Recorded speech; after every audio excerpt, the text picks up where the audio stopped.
நமச்சிவாய். ஜெய் வர அன்பு பக்தர்களே, 2026 பிறந்துடுச்சு. நிறைய ராசி பலன்கள்லாம் பார்த்துட்டோம். 26 எப்படி இருக்க போது, இந்த சனி பயிற்சி, ராகு கேது பயிற்சி, குரு பயிற்சி 3 கம்பைன் பண்ணி ஒரு ராசி பலனாக பார்த்துட்டோம். இது போக மாதாந்திர ராசி பலன்கள்லாம் பார்த்தோம். அப்போது எல்லா ராசி பலன் பார்த்தாலுமே கூட அதை தாண்டி ஏதோ ஒரு ரகசியம் இருக்குது. நிறைய பேர் சொல்லுவாங்க, எல்லாமே நெருங்கி வருது சார் சாமி, எல்லாமே கைகூடி வருது, ஜெயிக்கிற மாதிரி வருது. பட் ஏதோ ஒரு சின்ன பாயிண்ட், அந்த பாயிண்டில் தான் நம்ம தோற்று போகிறோம். அது கடைசியில் நடக்காமல் போயிடுது, மிக ஏமாற்றத்தை அது கொடுக்குது அப்படின்னு சொல்வதுண்டு. அப்போ இதெல்லாம் இது எதனால் வருது அப்படின்னு பார்த்தீங்கன்னாக்கா, ஏதேனும் ஒரு இறை வழிபாடாக இருக்கலாம். ஒரு கோவிலுக்கு ஒரு குறிப்பிட்ட நட்சத்திரத்தில் அல்லது ஒரு குறிப்பிட்ட திதியில் அல்லது ஒரு குறிப்பிட்ட கரணத்தில் நாமயோகமாக இருக்கலாம். மெயினாக நட்சத்திரங்கள், அதுவும் சாரநாதனை அடிப்படையாக கொண்டு வரக்கூடிய நட்சத்திரங்கள். அப்படி இல்லைன்னா உங்கள் ஜென்ம நட்சத்திரம், அந்த நட்சத்திரத்துக்கு எந்த மாதிரியான கோவிலுக்கு போனால் நீங்கள் ஜெயிக்கலாம். உங்கள் குறிப்பிட்ட நட்சத்திரத்துக்கு எந்த மாதிரியான கோவிலுக்கு போனால் ஜெயிக்கலாம். இது இந்த 26க்கு மட்டும்தான் பொருந்தும், 2026க்கு மட்டும்தான். ஸோ ஒரு அர்ஜென்ட்டாக இருக்கீங்க, எனக்கு இம்மீடியட் ஒரு ரிலீஃப் வேணும், நான் உடனே ஜெயிக்கணும், எனக்கு டைம் இல்லை சார், நான் இம்மீடியட்டாக எனக்கு அடுத்த மாதம் எனக்கு ஹியரிங் வருது, அடுத்த மாதம் நான் இந்த ஜாபை போகுது, அடுத்த மாதம் நான் ஜாபில் ஜாயின் பண்ணி ஆகணும்.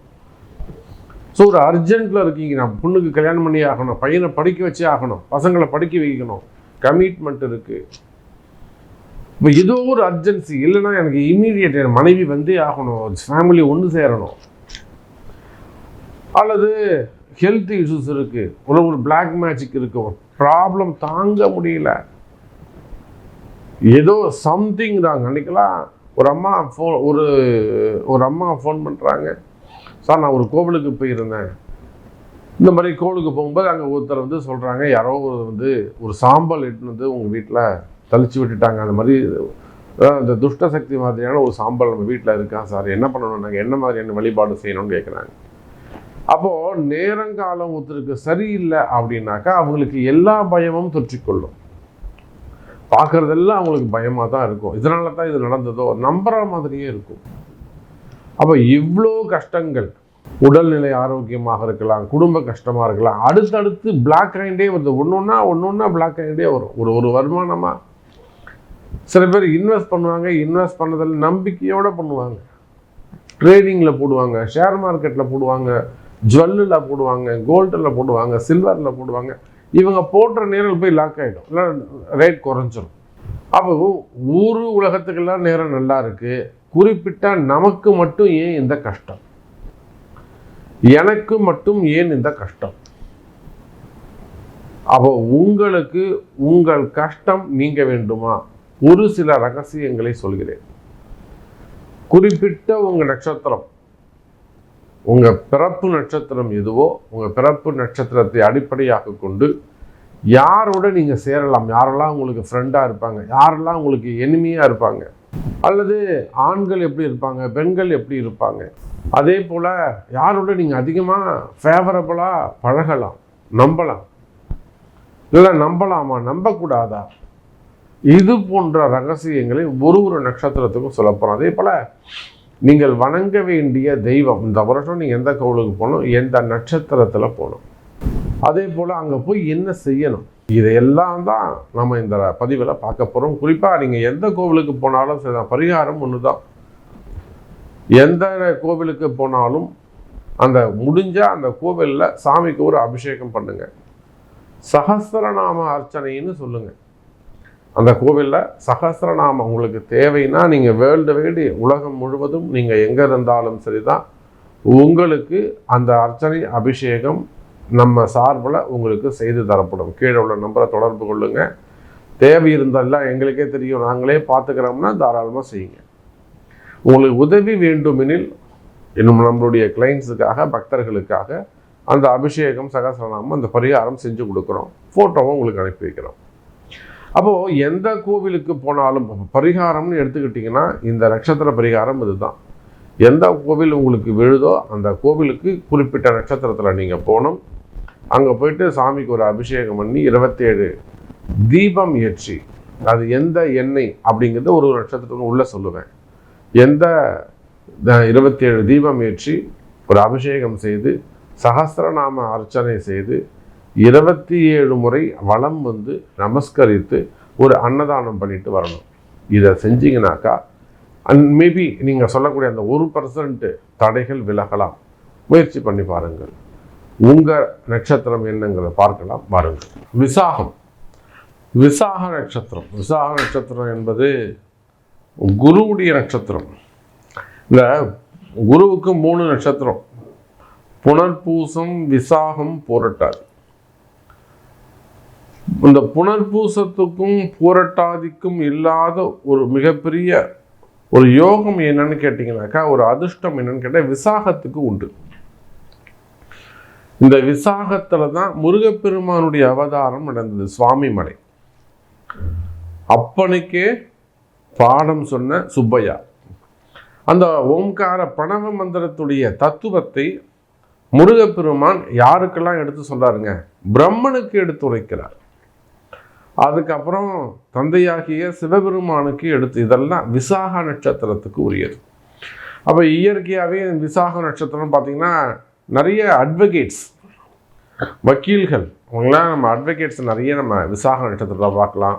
மார்க்கெட்டிங் பீப்புள்ஸ் நிறையா பார்க்கலாம். டீச்சர்ஸ் நிறைய பார்க்கலாம். டியூஷன் எடுக்கக்கூடியவங்க, வீட்டிலே இருந்து ஒர்க் பண்ணுறவங்க, குடும்ப பெண்கள், அவங்க வேலைக்கு போக முடியாத சூழ்நிலையாக இருக்கும். ஸோ டியூஷன்லேயே நல்ல இன்கம் இருக்கும் அவங்களுக்கு. ஒரு 30,000 40,000 நீங்கள் மாதம் அவங்க சம்பாதிப்பாங்க. அப்போது டியூஷன் எடுக்கக்கூடியவங்க, டீச்சர்ஸு, ப்ரொஃபஸர்ஸு, டீனாக இருக்கக்கூடியவர்கள், இதுபோல் உயர் பதவிகளில் இருக்கக்கூடியவங்க, வழிகாட்டக்கூடியவங்க, ஆன்மீக மடாதிபதிகள், ஆன்மீக பெரியோர்கள், புரியுதுங்களா? ஒரு கோவில் கட்டுறது, திருப்பணி செய்யக்கூடியவர்கள், இவங்க எல்லாமே இந்த விசாக நட்சத்திரமானதாக இருக்கும். பிறரை ஏதேனும் ஒரு வகையில் இவங்க வாழ்க்கையில ஏதேனும் ஒரு வகையில் பிறரை வாழ வைப்பதற்காக போராடக்கூடியவர்கள். நிச்சயமா 10 பேருக்கு வழிகாட்டக்கூடிய இடத்தில் இந்த விசாக நட்சத்திர அன்பர்கள் இருப்பாங்க. அப்பேற்பட்ட நல்ல நட்சத்திரமா இருக்கக்கூடிய இந்த விசாக நட்சத்திர அன்பர்கள் மேக்சிமம் கஷ்டப்பட மாட்டாங்க, வாழ்க்கையில வெற்றி பெறுவார்கள். என்னதான் வறுமையான ஒரு சூழ்நிலை இருந்தாலும் சரிதான், ஒரு நாள் இல்லை ஒரு நாள் இவங்க நிச்சயமா ஒரு நல்ல உயர்ந்த இடத்திற்கு, உயர்ந்த பதவிக்கு வந்து விடுவாங்க. அதுவும் இந்த விசாக நட்சத்திரத்தில் பிறந்தவர்களுக்கு பணயோகம், தனயோகம், மேக்சிமம் பண கஷ்டம் வராது. அப்படி பண கஷ்டம் வருது அப்படின்னா இவங்க ரகசியங்கள், இது போல தெய்வ ரகசியங்கள், இவங்களுடைய ஜோதிட ரகசியங்கள், இவங்களுடைய ப்ளஸ் கோவில்கள், இதெல்லாம் இவங்க இன்னும் தெரிஞ்சுக்கலான்னு அர்த்தம். அப்போது நிச்சயமாக விசாக நட்சத்திரத்தை பொறுத்த வரையிலும் சுவாமி மலைக்கு சென்று வருவது, அடிக்கடி சாமிமலை கோவிலுக்கு போயிட்டு வருவது சிறப்பு. அங்கே போயிட்டு முருகப்பெருமானுக்கு வழிபாடு செய்வது, சுவாமி மலையில் முருகருக்கு அபிஷேகம் செய்து, இல்லை வேலுக்கு அபிஷேகம் செய்தாலும் சரிதான், ஒரு முருகப்பெருமானுக்கு அபிஷேகம் செய்து சகஸ்ரநாம அர்ச்சனை செய்ய வேண்டும். அங்கே எப்படியாவது இங்கே கெஞ்சி கூத்தாடி அந்த குருக்கள்கிட்ட கேட்டு ஒரு சகஸ்ரநாம அர்ச்சனை செஞ்சுடணும். அப்படி உங்களால் முடியலன்னா சொல்லுங்கள், நம்ம ஹெல்ப் பண்ணுறோம். வேர்ல்டு வைடு நீங்கள் எங்கே இருந்தாலும், ஏன்னா இது பிறப்பு ரகசியம், அதே போல் தெய்வ ரகசியம், பரிகார ரகசியம். அப்போது சுவாமி மலை இருக்கக்கூடிய முருகப்பெருமானுக்கு அந்த கோவில், அந்த இடம், அந்த மண், அந்த பூமி, அந்த நட்சத்திரம், அதுதான் முக்கியம். என்னைக்கு போனோம்? உங்கள் விசாகம் நட்சத்திரம், நீங்கள் உங்களுடைய பிறப்பு நட்சத்திரத்தில் அன்னைக்கு போகணும், ஜென்ம நட்சத்திரத்தை அன்னைக்கு போகணும்.